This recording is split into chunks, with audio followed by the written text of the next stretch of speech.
একটা ছোট্ট ভোরবেলা,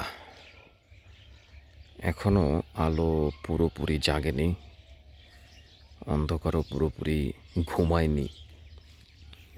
মানে দিন আর রাতের প্রথম দিককার মাঝামাঝি এক সূক্ষ্ম, স্বচ্ছ আর পুরোপুরি নরম একটা সময়।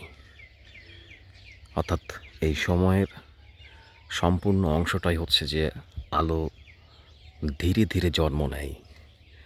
নীল ধূসর, কুয়াশা ছোঁয়া আলো, আর নীরবতা সবচেয়ে গভীর হয় এই সময়।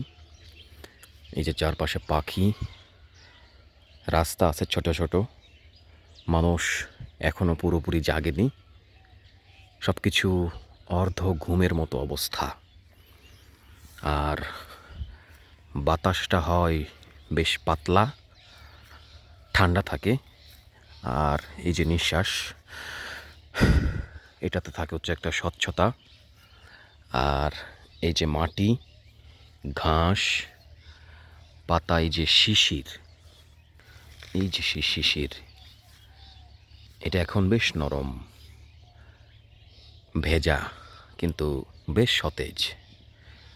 পৃথিবীটা ধীরে ধীরে জাগে, সব কিছু যেন অপেক্ষায় থাকে।